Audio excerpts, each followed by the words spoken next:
Ours is a crazy place in oh so many ways. Let's try to make some sense of it on Spiritfolk Saturdays. Welcome to the weekly thrilling and intent-based podcast, Spiritfolk Saturdays! Today we're here to talk about part 7 and 8 of the Big War arc. I'm your host, Elfy, spirit of screeching about that thing, you know the one. Joining us this week are Kat, Spirit of Bellroots, and Willow. Spirit of sunny days, and it is way too nice to be inside. Episode. Don't we have 2 episodes to cover? 2 episodes Yes. and a supplement. And Say Dunstan! I think we went over the live stream. So just two episodes and a supplement. Okay. So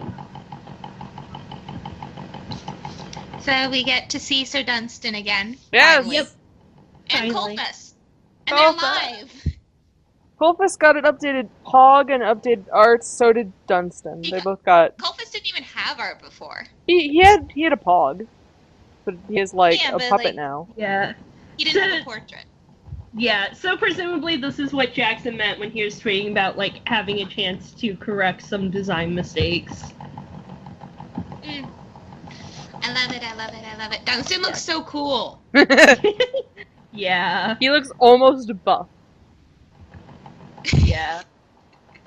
I really like Colfus's art because it's just like, yeah, he definitely looks like someone who spends all day like at a tool bench working on stuff. Yep. He looks like way older than 30, though. Yeah. He's more like the blacksmithing end of engineering, while Kira is more of the explosive end of engineering. Yeah. Yeah. Here's the break everything, trying to fix it end of engineering.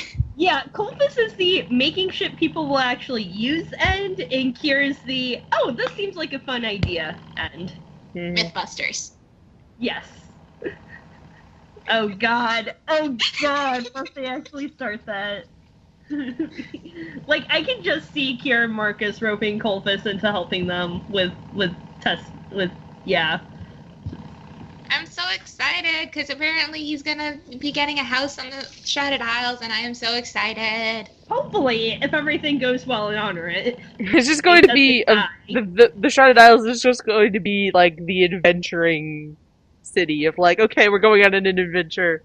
Which of you guys wants to come with us? Like going door to door, like. I'm perfectly okay with that. I've literally been thinking about it like they're just gonna pick up all these random people from their travels. They just stay on the free isles or Shrouded Isles. Bleh. Words. Yeah, it'll be great. Mm-hmm. And, you know, they'll give us more characters to see if they ever go back to doing last call videos. Yeah. And we got to see Zelvetta. We didn't even see him. We got a 5-second reference, and it makes Well, me we so got to hear happy. about him. I count that as seeing. It is obviously the murder ninja. I'm so Yeah. excited. I love how it is perfectly timed in that Ash does call Jin now on. This seems awfully convenient. And Jin doesn't even try to deny it. It's just like, yeah, maybe, but... It would give me peace of mind. Yeah. Of course. At least he's not like forcing her to stay in the village. Like he is actually giving her an option, even if he is like strongly encouraging her to go for the stay in the village option. Mm-hmm. I guess I was technically wrong because I did expect Zelvetta to talk with Jin, but just like murdering Ben as they leave the village was not a bad choice. Yeah. Yeah. I'm glad no one is here to protest my like approval of murder. But I mean, it fits with his character, so... It does. And aside from Iguana Mask Band and kind of Bat Mask Band, we don't really have any reason still to care that much for any of the band. yeah. Yeah.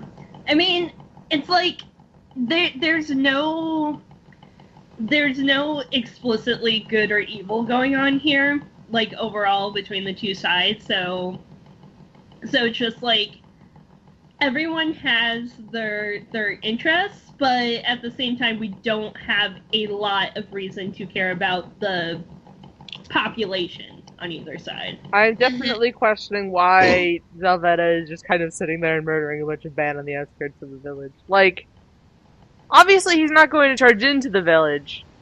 He's like- smarter than that. But, like, why? Maybe he's trying to draw Jin to him? Yeah, he did get Jin to send out some of his little weird cloud laser bear things. Laser bear! And I do love the detail that Ash is trying to learn how to speak pose. Yeah, that's awesome. I love that. Yay, finally, communication. I do have to wonder that if they do, when they do leave Honorant, how, like, will that ever come in handy? Will they ever come across another culture that speaks with posing and Ash is the one who has to translate? You know who I'm like 70% sure? You know who I'm like 70% sure would speak pose or would learn pose very quickly? Ew. Marcus. Yeah. I could just imagine like Marcus convincing Ash to start using that as a set of prearranged signals for like when they're trying to plan stuff. Yep. Or like they do run into someone else who speaks pose and only pose, and Ash has to translate, but she translates horribly because dialect and slang and all of that. Mm-hmm. He's got an accent in his pose. Yep. Let's see, what else happened that is worthy of talking about? Well, I mean, in general, they're in Altrea, and that's... Swampy. Yeah. Marcus attempting to not be seen is... Like Mecha Marcus mask? Come on. I'm just wondering when he switched from the Mecha Marcus mask to the Horatio protagonist sunglasses. Probably once they got into the room, because he, like, it's a safe spot and he needs to be like, hey, Colfus, do you know us? Do you remember us? Hi. And then just look over the top of the sunglasses. Like, literal face-to-face. I love though how like Colfus sees him and the first thing he does is acknowledge Marcus and his crazy fever dreams from when he was still high up all the AOs. Yep. I just, oh my god. I love the whole reunion thing because it's just like, yep, you guys are back. It's awesome. Mm-hmm. Like no, like holy fuck, you guys survived or anything. Just you're Okay, here. you guys are alive. Yeah, and Colfus, like, it's kind of depressing, but it's also just so funny listening to him, trying to get the group to agree to give him a place to stay, because it's like better or worse than this place. Don't get your hopes up too much. Sounds like an improvement. Let's go. I mean, he's got dirt floors and, like... Apparently gets kept up all night by Midnight Golem Ding Dong Ditch. Which is amazing. Why the fuck would the golems play Ding Dong Ditch? What? Because they don't like him. Clearly. But what's the point? Well, clearly they're sentient now. Therefore, they have the capability to get bored. Yeah, that's true. I mean, they're a race that never sleeps, and, like, the last guy that I remember that never sleeps was, like, Edward from Twilight, and he spoke, like, 8 languages or something, because he's just like, I have nothing better to do with my time. Oh, Yeah. Harper also never sleeps, though, remember? Yeah. But that never really comes up. That came up, like, once. The poor imp.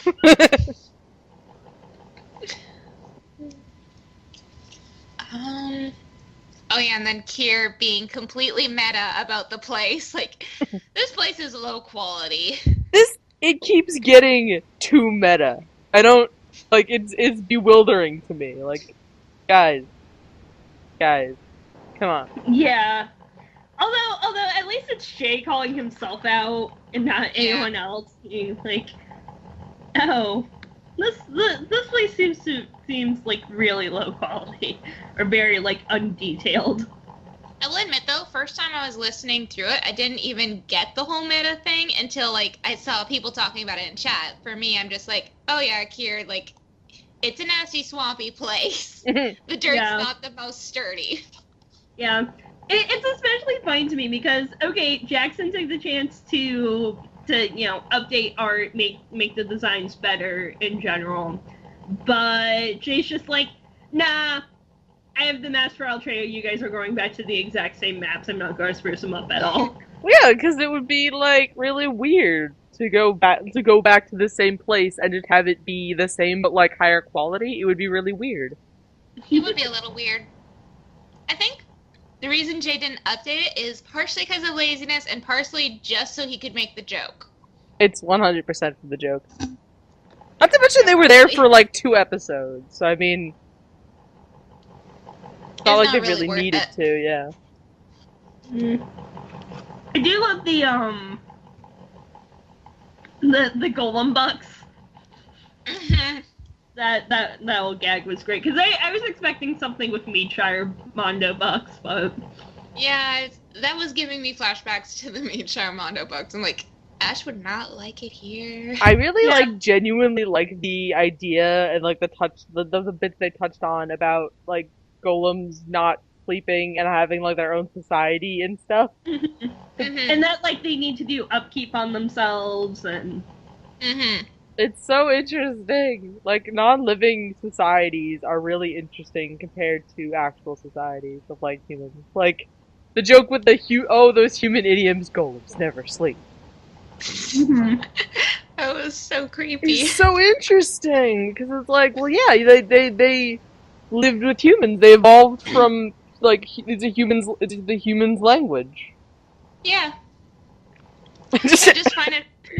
It's so funny, though. Like, Gregor apparently makes for a passable golem, even though he's a squishy human. I think it's because they assume everyone is a golem.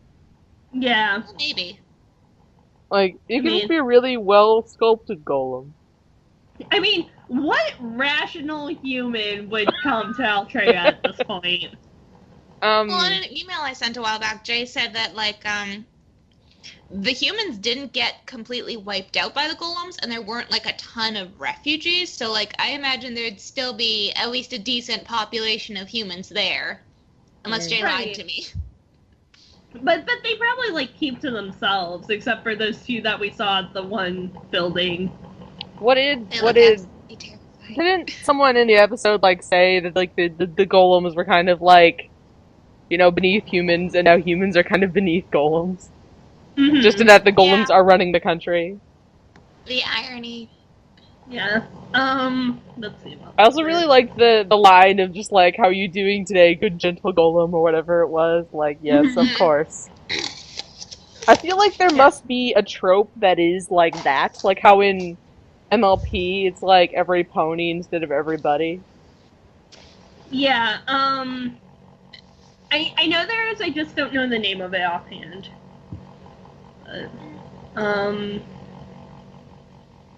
Let's see. Kier, 2 episodes ago, Kier trying to talk to the golem was great. Because it's like, he kept saying Colvin instead of Colvis. And... Oh, yeah.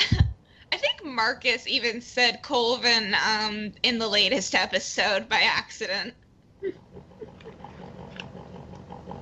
Did he? I didn't catch that. Yeah, I think he said Colvin, but I don't think anyone else noticed. Ah.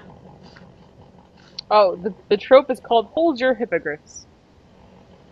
That's right. The author uses a popular and/or modern phrase in a work of speculative fiction, and adjusts it to the setting by replacing certain concepts with their more or less appropriate counterpart. Yep.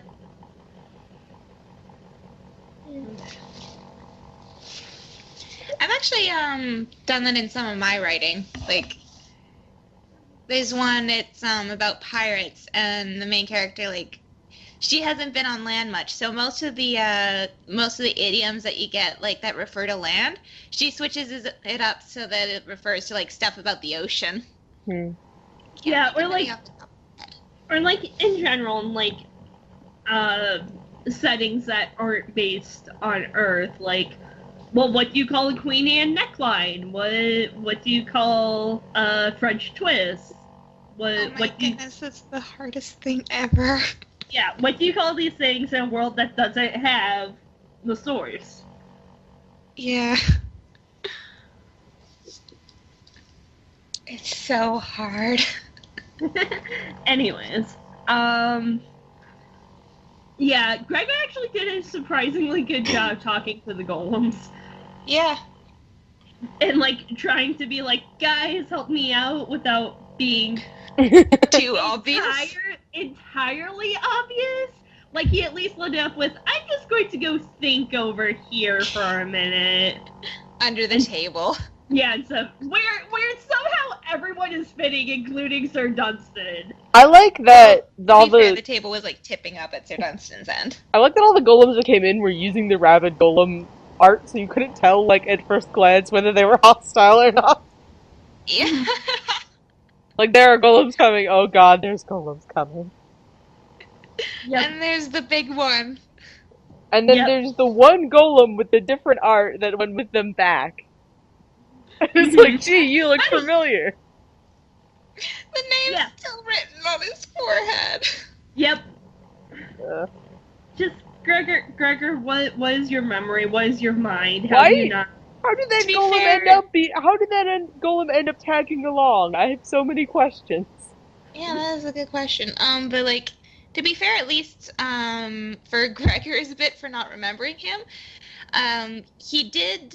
Buddy left the group before the whole month of misery. Mm. So it kind of makes sense that Gregor would like have a bit fuzzy memories from early Altrea days.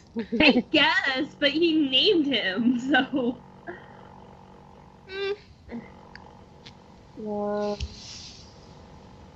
And Marcus is apparently completely okay with being butt naked in front of everyone, which is Yep. no surprise, really. Yeah. I was surprised though, like he's only fire resistant for like a limited amount of time. I would Well, have thought he's- that like he'd just be able to hang out in that fire forever. Well, he's fire Well, resistant, not fire immune. Yeah. Like, generally, like mechanics-wise, it's like, you know, -10 to fire damage. But, like, ongoing fire damage is still going to be painful. Like, Yeah. Marcus could probably dip his hand really quickly into lava and still get it burnt, but just not as badly as everyone else. And to be Yeah. fair, that was a furnace which burned really hot because it got to melt metal. So yeah. Yeah. I do like that, like, it happened in stages, though, like, you know, his clothes singe off, and then he's starting to feel the heat, and then he's getting burned. He has shadow blobs all over him to protect himself from the fire. Mhm. I love that, like, he actually had the forethought, like, a hand reaches out and drops a leather satchel on the ground. Well, it was slightly singed, so he probably saw that start burning, and was like, oh shit, my stuff isn't fireproof. All Fire his stuff. resistant. He How much probably also stuff has, like, a does spare Marcus- set of clothes in there, so it's like, well, I might as well, because then otherwise... Yeah. He'll be going around everywhere completely butt naked, and as much as he clearly doesn't mind that, it'll be cold. I love Inian and Colvin interacting on any level, because they're like... Yes. They're so, like, it's so obviously, like, Inian is like, I am friends with this person, but I don't acknowledge the fact that I'm friends with this person. Yeah. They have Great. one of those really funny relationships where, like, they pretend to hate each other, but they really don't, or at least Indian pretends to hate Colvin. It's like siblings. It's so cute! Yeah. Just seriously, that sort of bullshit is how my brother and I would interact a lot before, like, he moved out of the house and we started getting along better. So you went through Warlock's mysterious cabinets of stuff and dumped it all on the floor? Not quite that specifically, but yeah, it was just Indian just being like, you know, I need you to have to actually work the magic and I can direct it for you. Mhm. And Colvin, and then teasing Colvin about his message and like in its existence. I just Mhm. I loved that whole bit. I don't remember if I said it in the last podcast or not, but like Inian and Colvin are like actually like very strongly opposites, and that like Colvin has a single spell but a very large magical battery, while Inian can do like a huge plethora of spells. She's very good at learning them, but has a very, very low magic battery. So like Mhm. in combination, they can be very powerful together because of utilizing each other's abilities, but I don't think that happens very often. Mhm. Yeah. The other thing is that like Colvin didn't say anything, so I guess he couldn't sense when Marcus did his little magic explosion thing. Hmm. Marcus has to adequately disappoint me. Yep. I'm just wondering, what exactly were Indian standards for not being disappointed if Marcus is doing huge burst of magic whatever?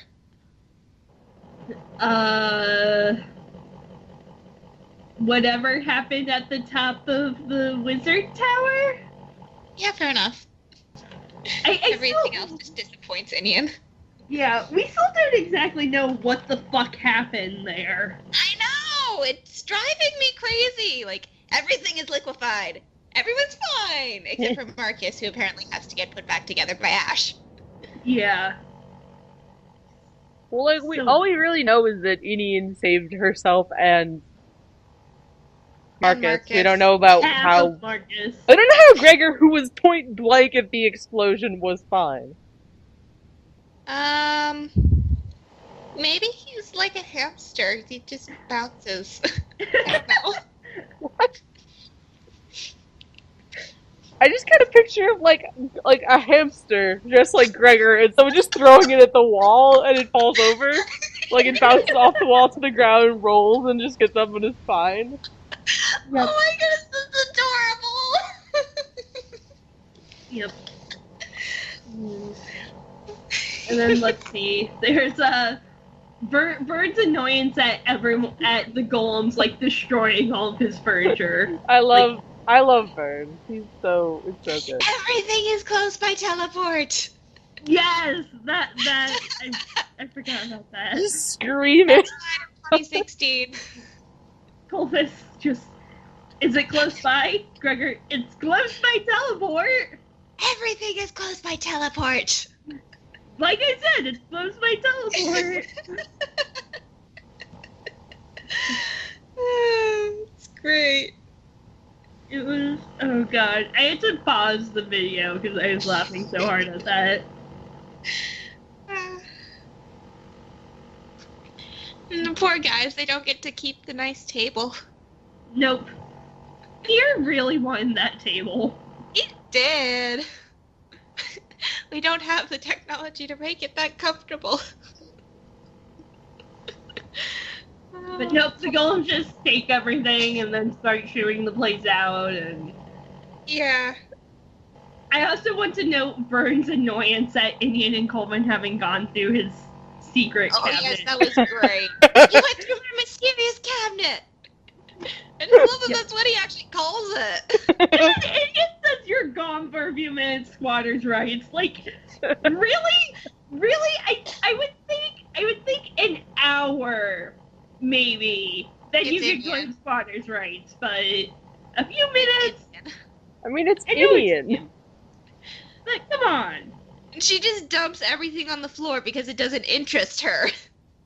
Yep. Like, I swear she's got the mannerisms of a small child with a really bad temper. Sometimes, yeah.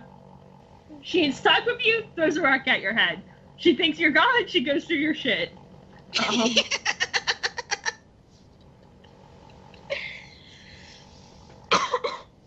And then apparently Colvin might be calling in shit from one of the live streams.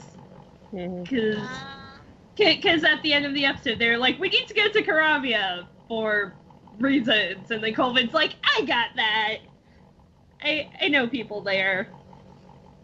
Well, Wizard High did take place in Caravia. Oh shit, wait, did it? I thought Yeah. it was in... Yeah, There's a it crowd. was like right at the very edge of Caravia, where I guess the plague winds don't quite reach or something, because there was Oh. green things there. I forgot about that. Oops. I'm being hopeful, personally, for Rune Carver's Guild. Mhm. Because the Rune Carver's Guild is in Caravia. And Oh. Kyrilos did say that he'd called them, but they would take like 2 weeks. But Yeah. I mean, But you know, if anyone hates Garavia so much, or like hates necromancy, judging by her reaction to Vern, why the hell did she join the Rune Carvers Guild? probably because she knew it would get her somewhere. Like, They probably paid well. she was the high known of the Rune Carver's Guild. Whatever the hell that means. Yeah. It means she got a lot of money. Yep. And then Colvin stole it all. She Yeah, blames And the then group party for it. lost it. Well, again, Colvin's the one that stole it, but technically the parties are the ones who lost it. Well, he stole it and they lost it because the people Colvin had given it to had already spent it.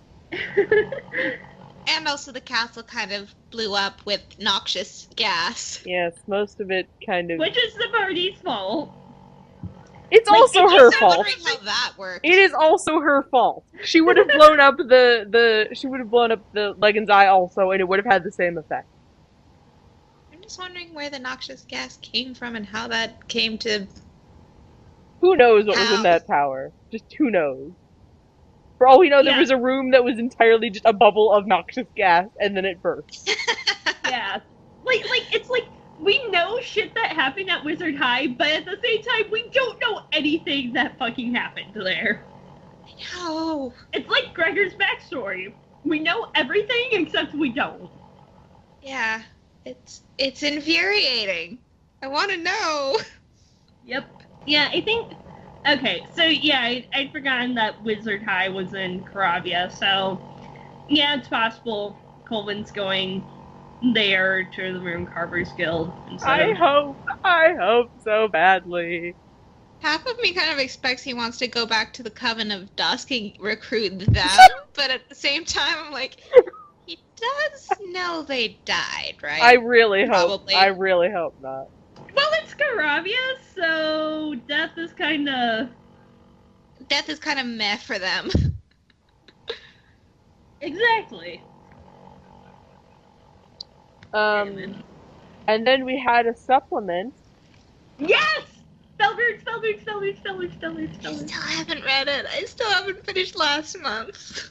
Mm-hmm. It's 9 pages. I'm sorry. And it's about cute girlfriends. Come on, Willow. I'm sorry. I'm so happy. Canon lesbians. Thank you, base Foss. So, for the people who haven't read it, it is about this girl, Mage, I think. I'm not quite sure how to say her name. I'm going to say Zillifont? Zillifont, or Zillifante, who, who lives in this tower and has gone and basically busted a bunch of myths about, myths and legends, and wants to go and find the tower, the tree that leans against the sky, which is like a myth that persists through several unrelated places, and that's like, why is that? Yep. So she's like, well, I mean, I'm a mage, but I'm still gonna need a bodyguard, so she hires this mute, if not also deaf, girl named Aaliyah as her bodyguard. Mm-hmm. And they go visit a bunch of countries like Honorant and Altrea and Caravia. and they see there's two trees that have basically gotten torn apart. One that is like an illusion. One that they can't quite get close to, but she's like, oh, that really freaks me out. Yeah, and then they go to Freeark, which is a northern country that's like filled with snow, and like make their way and they find the tree that leaned against the sky. But along the way, Xylophant is like quietly falling in love with Aaliyah and is really cute. And by the time they get to the tree, is too distracted by her answer to Xylophant's question that by the time they get to the top, it gets really short and terse and just ends with "she said yes." Yep. And it's really, really, really adorable. Cute. Yep. Yeah, like that ending is amazing. And as a note for anyone who like goes into the Patreon and like reads her, it's all in first person. So we didn't know Xylophant's pronouns, but I asked on Twitter and 3W said, yeah, she uses she. So, yay! Yes, cute candid girlfriend. It's so cute. Yes, I love it. I'm so happy. Okay. It's just very nice to know that they exist in the Thrilling Intent universe somewhere. And yep. Oh, so and as another note, when this first went up, it had dates in it. Mm-hmm. And then Elfy and I caught that these don't match up with the, like, couple of things that we know have happened in the show timeline-wise. Yeah, it was like when they go to honor it, they make reference to what's currently going on in honor it. Like, they can't go to the true purpose because there's hooligan. Yeah, there's street gang parking out there, and there's some conflict with the band. And it says it takes place in 5th month, while theoretically what's going on right now is like 2nd month. So, Boss and reposted it without the dates, and there's just a little line that's like, someone added dates to this without my permission, something. What's really funny is I'm looking at it right now, and he put that paragraph in about the calendar, and there were scholars there's someone who vandalized her journal and put the dates in, and then the very next line, the first line of the paragraph that actually starts this after that note has the date 3rd day of 4th month. Good going, boss. It still doesn't make sense Nice because try. 4th. Boss, you could have just asked Jay for like a date that would make sense. Come on. We already have like Year of Hailfire. Just go with that. That kind of thing. Yeah, it's literally the first line, and he missed it when he was taking out all the other dates. He was probably looking for like the ones that are just as markers. Like sometimes you miss stuff when you do a quick breeze over at it. Yeah, but it's just so silly. But yeah, so besides Xylophant and Aaliyah, there's a lot of really cool lore in here. Let's see. Because she's just going around and visiting all of these different world trees. And the first one, I'm pretty sure is supposed to be Meath, but they don't say for sure. She says it's an uncharted island that they're trying to get to, actually. But she does mention, pirates, and that Aaliyah absolutely refuses to go on that island, and would bodily stop her from going to it herself. So would that mean Aaliyah's maybe possibly Median?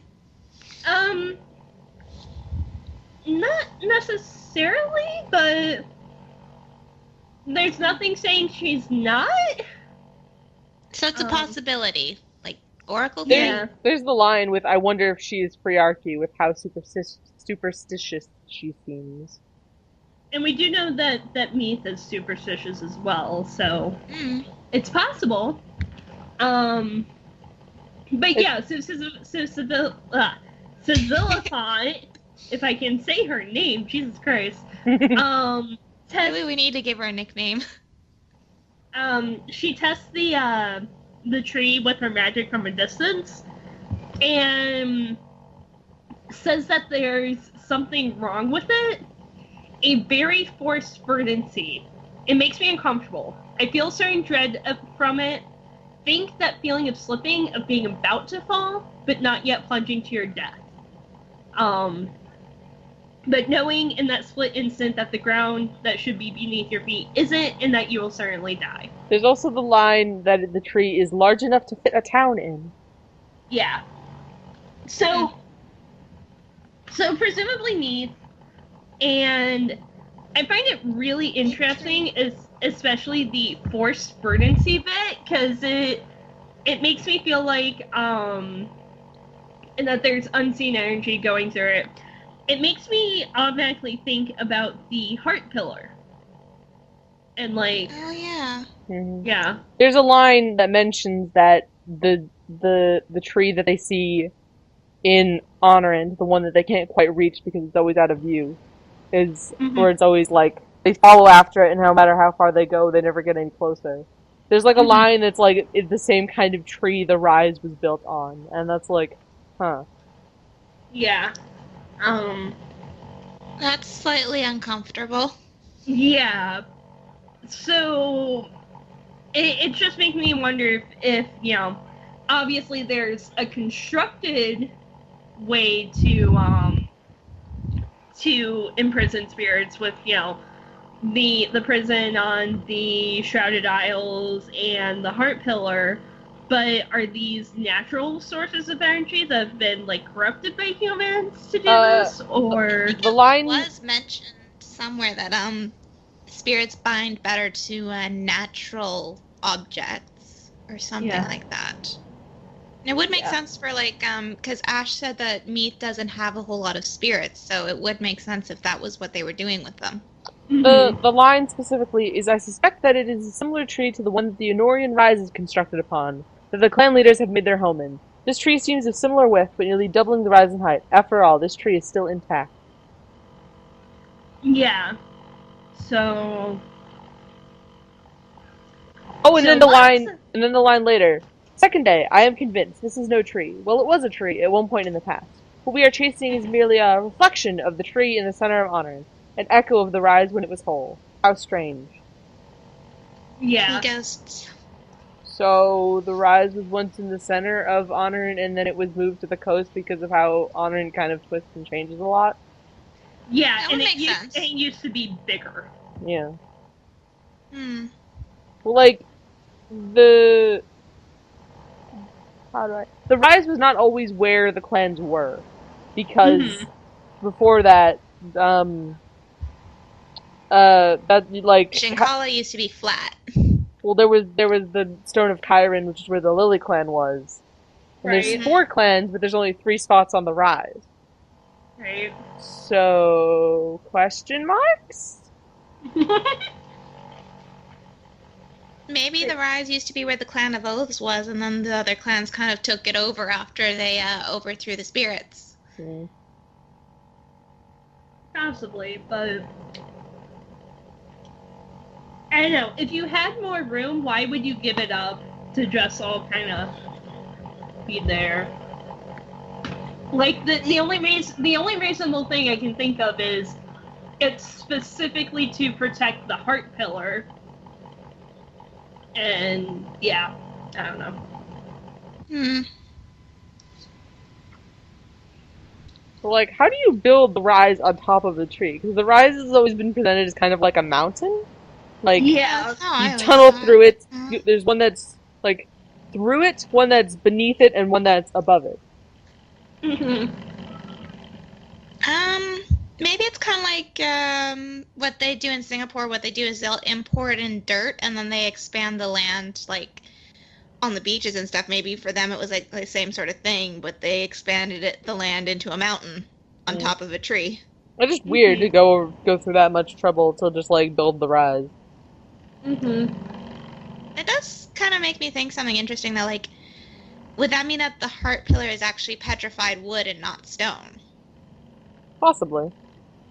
Yeah, it's possible. Like right now, it's just a lot of potential threads of theories, and linking it all together is very You know, like Yeah. So they see, or they examine the tree that's probably Meath, and then they go to Altrea, and keeping in Awful mind place. that each tree has a name given to like that section, so the tree that may or may not be Meath is evergreen from afar. And then the Right. tree in Altrea is a tree of teeth and stone. Yep.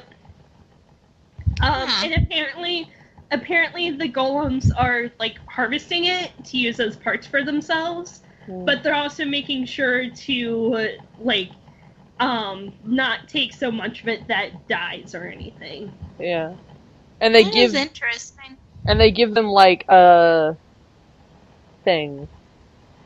They give them a branch that then turns out to be like a golem part. Mm-hmm. And interestingly, even though Aaliyah is somewhat superstitious, she told Sisyphant to ask for a piece of what the golems were harvesting for her own research, or for Cecile's research. And Cecilia apparently didn't want to, but Aaliyah insisted upon it. And then, hey, the golems gave them a strangely beating wooden heart. Yeah, and she's like, there's a sprout on it, maybe we'll plant it. Yeah. But yeah, it's interesting to me that, like, you know, Aaliyah's cautious when they get to the free arches at least, and doesn't want to approach the evergreen, but she's like, yeah, taking a golem piece, that's totally a good idea. Let's do that.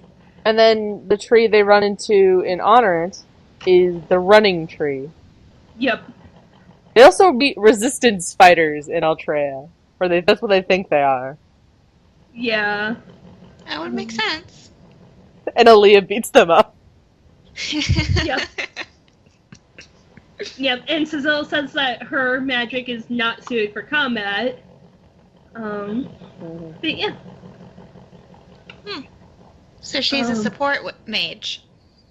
Apparently, or at least, you know, not combat. We don't exactly know what kind of magic to use. Yeah. Yeah, oh, and apparently street gangs are a common thing in Jinkala. Street games are?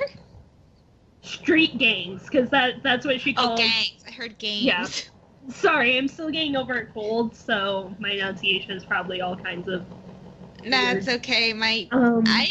I have like the worst hearing. Yeah, but she says, like Elfy mentioned before, unfortunately the place I stayed at during my last visit, the Truer Porpoise, appears to have been taken over by some sort of street gang, such as a common thing in Jinkala. Like, okay. I can kind of get that though. Like, they're just like this small gang of people fighting for their own truth. It sounds like the most Jinkalan thing ever. And then they go to Caravia and find the bleeding tree, which is they killed it. Yeah. So disturbing. The Caravians killed their tree, and They very specifically call these trees world trees, though we don't know exactly what that means. yeah. It says, I must assume it is the same, as Caravia is not known to possess more than one world tree. Yeah, I mean, I guess a world tree might just be a general marker applied to everything, like any tree big enough to have, like, a myth about it. I don't know.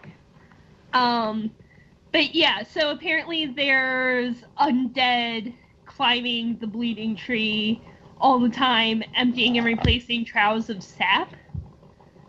So... yeah, and Cecilia is very much not happy about it. And she calls it an egregious display of their horrid ideals, and then starts saying something else, but it's just like, no, I need to be scholarly about this, but I wish I hadn't seen it. That is really dark. Yeah. Oh, So it kind of expected for Caravia.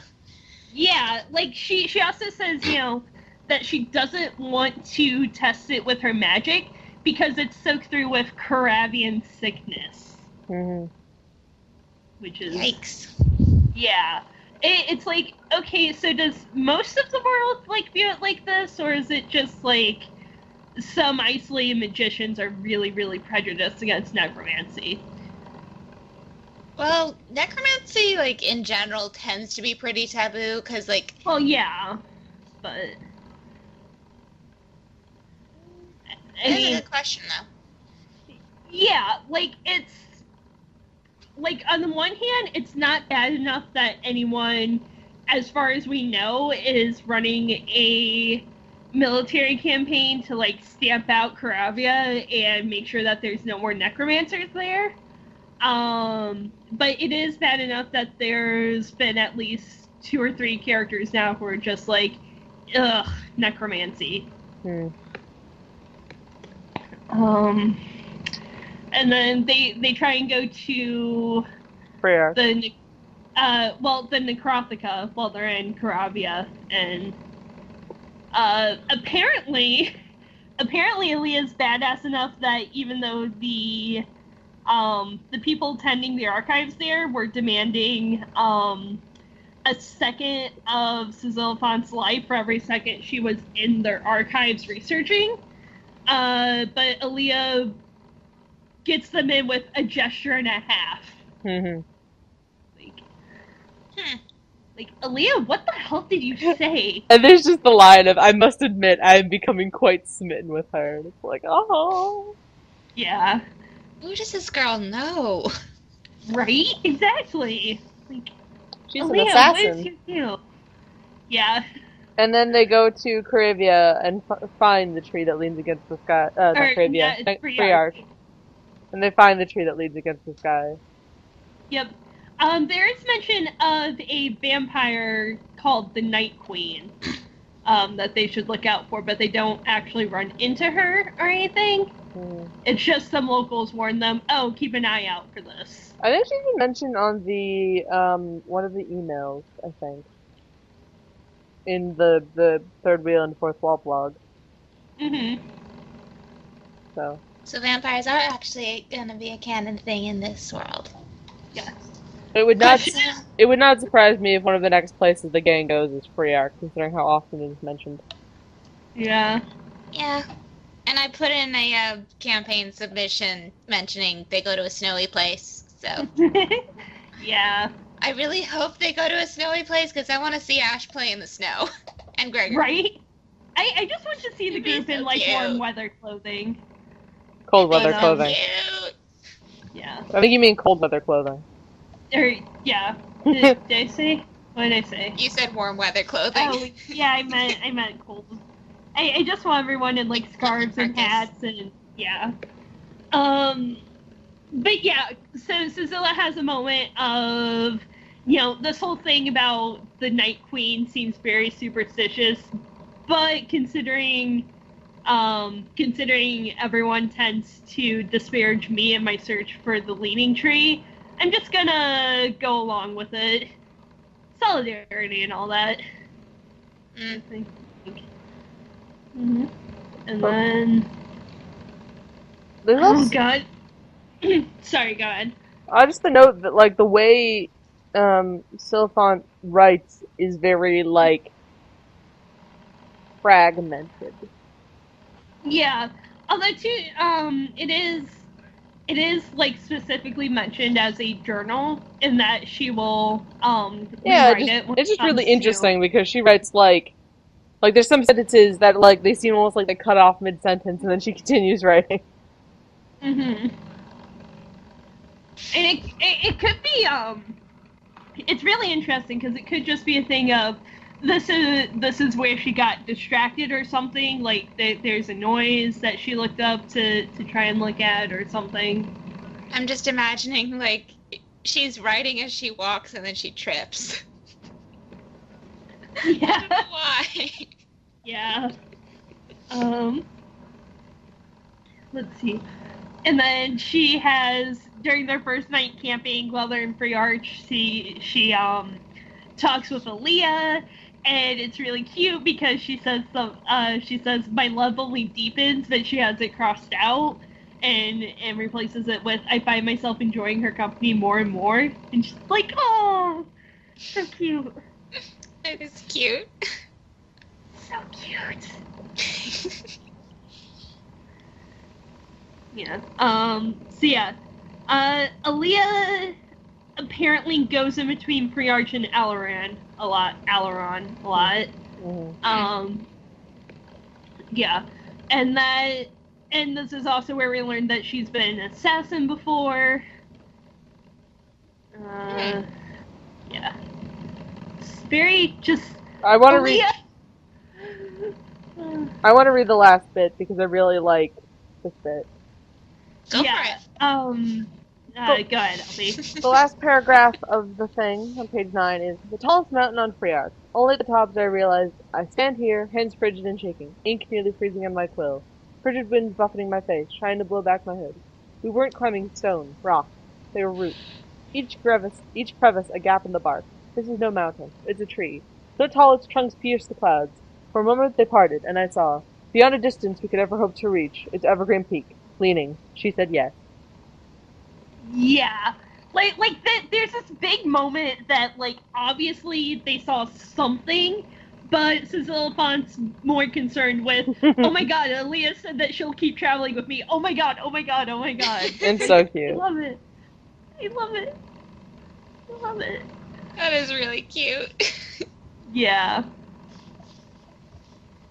Yeah, right before that, she's listing off the stuff that could happen if they don't find the tree that leans against the sky, and it's just she could lose her money, she'll waste her time, her reputation as a scholar, and then she says, I could lose Aaliyah. I wish I'd afford a larger portion of my budget for alcohol. I have nothing left to say. And then we get that last paragraph, and it's so beautiful. This is such a short thing, but there's so much nice lore with the world trees, and then it's so romantic. I love it. I love it. I think this is my favorite supplement ever. It's really cute.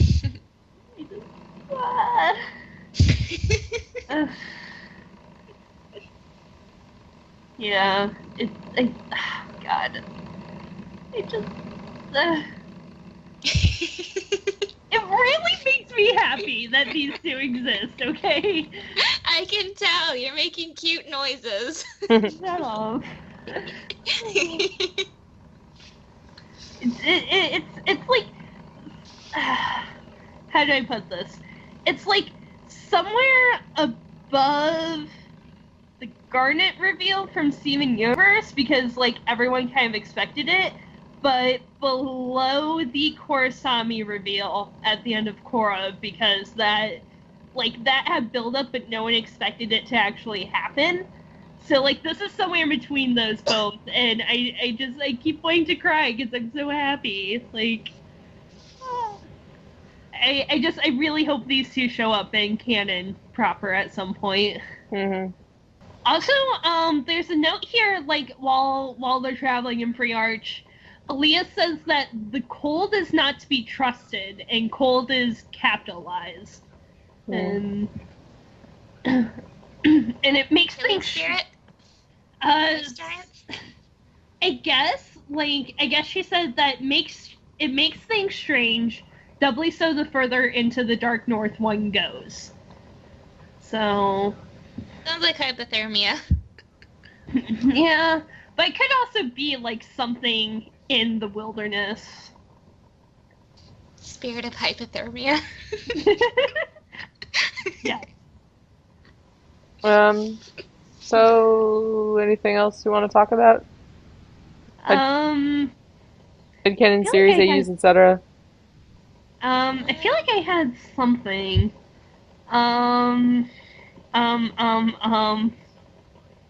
Fuck. I swear there's something else I wanted to mention, but I just cannot for the life of me remember. Oh well. I think it's be cool if through learning the poses, Ash somehow ends up learning how to dance without even realizing it. That'd be really cute. Mm-hmm. That would just be really, really, It'd really be so cute. Although that'd have to be like like they could theoretically teach her dance poses, I guess, but it's something to go from there to being able to put it to a rhythm, being able to do that. So I don't know. It'd be funny though, like, just imagine, like, they're in the bar one day, Ash is practicing the posing sign language so that she doesn't forget, and then Marcus just randomly starts playing some music to, whatever rhythm that she's using to do her posing, and all of a sudden everyone realizes, holy cow, she's dancing! It would actually be really interesting if, in that same sense, the poses she were doing actually made, like, a coherent, like, lyrics to the song she was dancing to. Yeah, that Like, that would that'd be... be quite a coincidence, but it would be great. That Yeah. would be awesome. Oh, that's what it was. I wanted to make sure and note how, like, at the end of the last episode, Thok has no idea who the fuck Jin is. Oh my goodness, you're right. He hasn't met Jin yet. Yeah, it's just like Jin comes up and tells them, don't leave the village, and Thog's just like, okay, you person. I like it. He's like, The okay, only other person guy. not wearing a mask, Yeah. aside from Horvin. Mhm. Like you'd think he'd be like somewhat maybe not excited, but interested by that, because hey, another person to talk to that's an Ash or Mr. Big Shouty Dad. Well, he does talk to the Batmask band, though. Like, clearly he can understand her on some level, and I think he's just reached the point where, like, he just doesn't care anymore. Yeah, that is a very distinct possibility.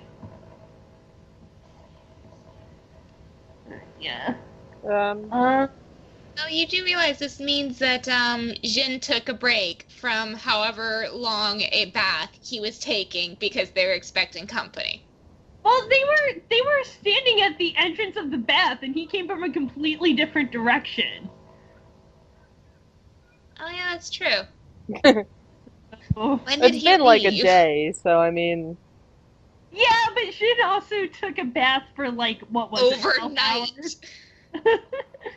I'm just meaning that he probably has met feel with like those how people is- already, so he's probably just like, well, I can go talk to I Ash. feel like, how is he not a complete prune, but he's a spirit? I was gonna So- say he's magic. Obviously. Yeah. See, I just had like a theory, and then I was like, that doesn't make any sense, and now I'm like, maybe it does, because it started But- in the instant it was a crack theory. Was Tell us. what if Jin is a tree, and that's why he's the spirit of a tree, which is why he takes a bath a lot, and just he likes taking baths. But then there's the tree that's under Under the rise. yeah, and there's like the ghost of it. It's the literal spirit of the tree. Yeah. Some- Says there could something- be more than one tree spirit. Something. Yeah, because Maybe trees he was the spirit of the tree leaves. spirits can have multiple manifestations. Yeah. It would make sense in a way, because, like, trees do the whole lose their leaves and then regrow them thing, so it would still fit in with the whole reincarnation thing. Mm-hmm.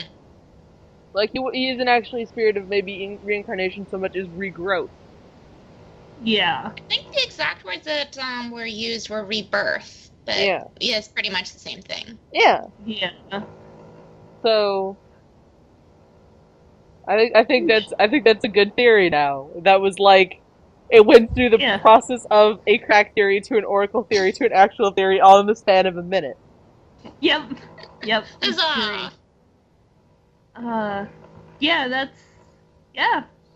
I could totally see that. That would also explain, like, why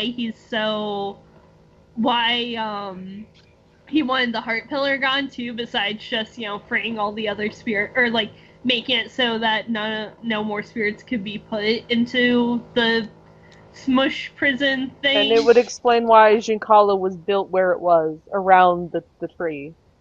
Yeah. And why they covered it up once the humans took control of Jinkala.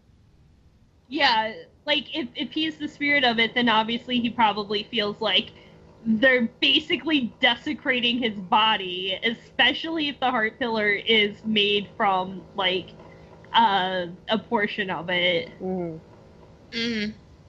Yeah.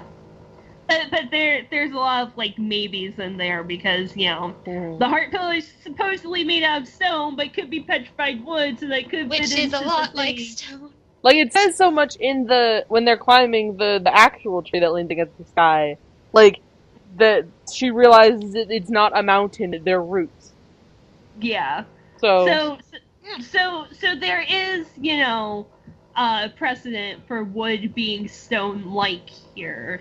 Also, you guys mentioned the one in Altrea, the golems were using for parts, so... Yeah. Like, they're all about stone and clay and stuff, so... Yeah. God damn it, Jay! What the hell is going on with the trees here?